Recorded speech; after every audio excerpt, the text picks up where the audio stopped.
Bonjour tout le monde, bienvenue dans cette nouvelle vidéo sur la chaîne YouTube de Cryptost. C'est avec un grand plaisir que je tourne cette vidéo aujourd'hui parce que, comme vous le savez, comme vous l'avez certainement constaté par vous-même, le Bitcoin était environ à 20 000 $ il y a à peu près un an. Et cette semaine, on vient de franchir la barre des 59 000 $. C'est tout simplement exceptionnel. C'est un niveau qu'on n'avait jamais atteint depuis décembre 2021, à l'époque de la fin du bull run. Évidemment, ça me fait particulièrement plaisir de le partager avec vous en vidéo aujourd'hui. Vous qui, si vous êtes là, avez, comme moi, connu les 2 années compliquées de bear market dont nous sortons et qui rendent ce palier encore plus symbolique et savoureux.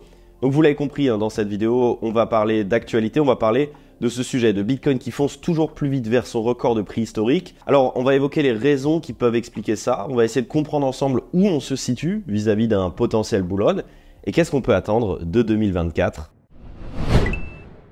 Petite parenthèse, avant de continuer cette vidéo, on a passé les 150 000 abonnés, donc merci beaucoup à tous ceux qui sont déjà abonnés. Pour ceux qui ne l'ont pas encore fait, n'hésitez pas à le faire, le bouton il est juste en dessous. Mettez un petit like à cette vidéo, ça nous soutient et ça nous fait très plaisir de voir que nos vidéos vous plaisent.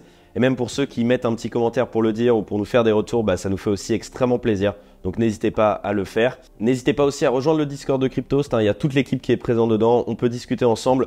On peut vous répondre si vous avez des questions, des inquiétudes ou quoi que ce soit. Et puis on discute aussi des prochaines vidéos qu'on fait, donc c'est l'occasion un petit peu de pouvoir y contribuer d'une certaine manière. Donc voilà, n'hésitez pas, le lien est dans la description et je vous laisse avec la vidéo. Alors où je vous parle, le Bitcoin a donc franchi la barre des 59 000 $. Il est plus qu'à 17% de son ATH, c'est-à-dire donc le all-time high, le point le plus haut jamais atteint dans son histoire, qui est, évidemment, vous le savez, 69 000 $. Et 17%, c'est pas si énorme, notamment quand on sait que depuis le début de l'année, le prix du Bitcoin a connu une progression d'environ 37-38% et de plus de 10%, ne serait-ce que sur la journée de lundi. Et justement, ça faisait plusieurs semaines que sur Cryptost, on le disait, de nombreux voyants étaient au vert pour une reprise haussière du marché des cryptos, d'un potentiel soft landing avec un pivot de la Fed à venir à l'approche du halving en passant évidemment par l'approbation des premiers ETF Bitcoin Spot.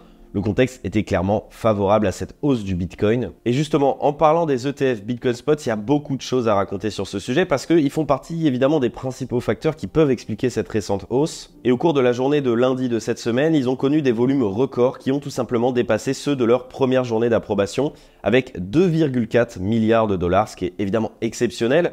Et si on regarde uniquement l'ETF de BlackRock, le IBIT, les volumes ont dépassé 1,3 milliard de $, donc un autre record journalier pour le premier ETF spot Bitcoin du marché. Et c'est tout de même 500 millions de $ d'entrées positives sur les ETF sur cette journée qui ont forcément engendré une pression acheteuse non négligeable. Et si vous vous demandiez si l'engouement vers les ETF spot Bitcoin allait diminuer au fil du temps, cette actualité elle nous montre que c'est pas du tout le cas. Si vous n'êtes pas encore convaincu, sachez que ces records qui avaient été battus lundi dernier, ils ont encore quasiment été battus le mardi suivant avec 2 milliards de $ de volume et 1,3 milliard à nouveau sur l'ETF de BlackRock. Donc voilà, comme on le dit régulièrement sur Cryptost, l'approbation des ETF Bitcoin Spot aux États-Unis, ça n'a pas vraiment été un buy de rumors, sell de news.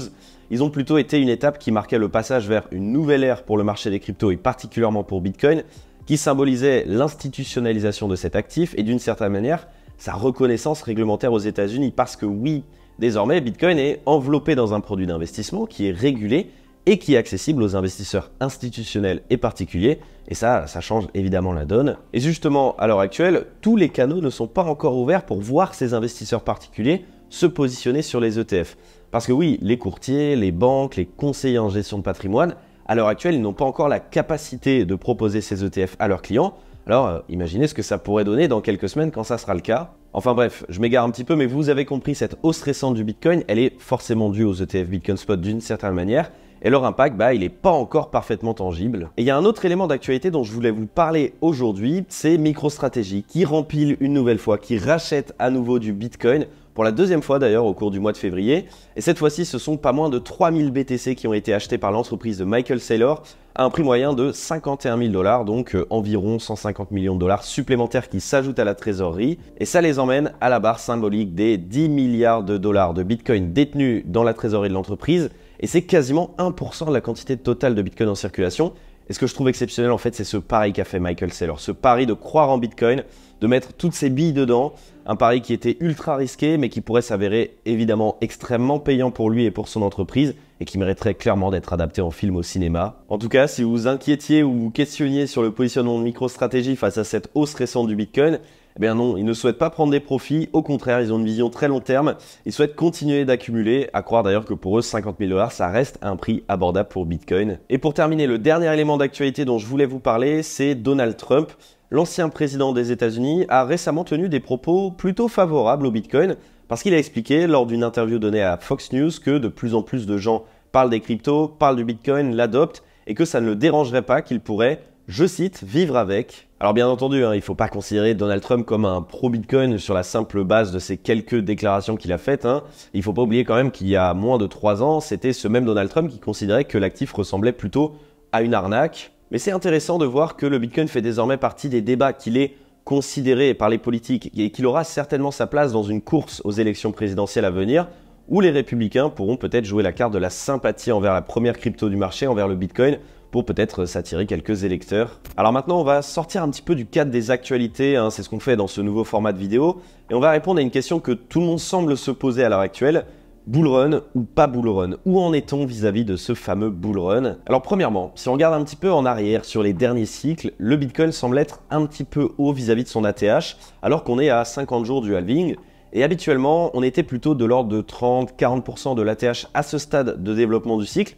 Et donc, ça laisse à croire qu'une potentielle correction avant le halving pourrait arriver. Mais évidemment, ça ne nous empêche pas du tout d'être euphorique et d'être optimiste pour le marché. On n'est pas des analystes techniques, on n'est pas des traders, on n'est pas Vincent Gann. Donc, ça nous importe peu. Et puis, il faut dire aussi que les ETF spot aux États-Unis, ils ont eu un impact tellement considérable qu'ils ont chamboulé toutes les structures habituelles des marchés et des cycles. Et donc, c'est pas étonnant de voir un petit peu des changements. Et aussi, ne l'oublions pas, même si on considère que les cycles ils se ressemblent tous en apparence, ils restent quand même différents dans bien des aspects.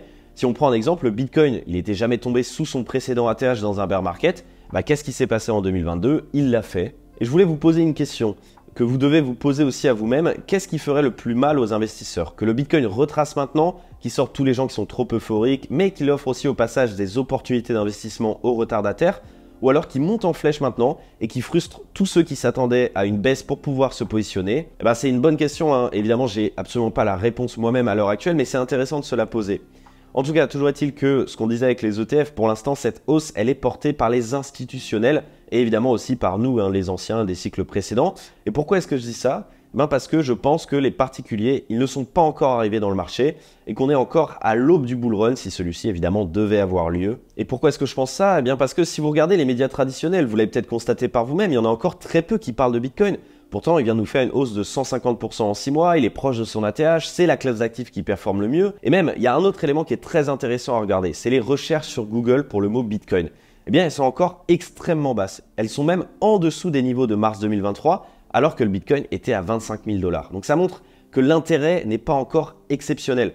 Et voilà, pour toutes ces raisons-là, moi je pense qu'on est encore loin de ce qu'un vrai bull run pourrait nous réserver, notamment justement en termes d'intérêt des particuliers et des médias traditionnels qui engendreraient justement cette phase d'euphorie typique des cycles haussiers précédents. Mais bon voilà, il faut quand même rappeler qu'on vient d'enchaîner 6 mois consécutifs dans le vert sur le Bitcoin, qu'on a fait les performances que je viens de vous exposer et qui sont tout à fait exceptionnelles. Et donc il faut quand même rester prudent. Et même si je suis optimiste, vous l'avez compris avec ce que je vous ai expliqué, pour moi un Bitcoin à 59 000 $ avec une vision très long terme, ça reste encore un pari abordable. Il faut rester prudent, il faut rester alerte et une correction n'est certainement pas à exclure. En tout cas, cette correction, si elle venait à arriver, elle serait quand même une manière pour ceux qui ne sont pas du tout exposés au marché de le faire. Et pour ceux qui sont déjà beaucoup trop exposés, la récente performance du marché, elle pourrait aussi être un bon moment pour prendre quelques profits et surtout pour réduire cette emprise psychologique que le marché a sur vous et au passage pour démarrer le bull run avec quelques bénéfices en poche. Évidemment, chacun est maître de ses investissements et de ses décisions. Cette vidéo, elle n'a pas du tout vocation à être du conseil en investissement, bien au contraire, mais ça m'a fait plaisir de la faire avec vous, de pouvoir fêter ensemble un petit peu cette hausse qui nous récompense tous de notre patience et de notre abnégation sur les 2 dernières années. Donc félicitations à vous si vous êtes toujours là et merci de m'avoir écouté et je vous dis à très vite sur Cryptost.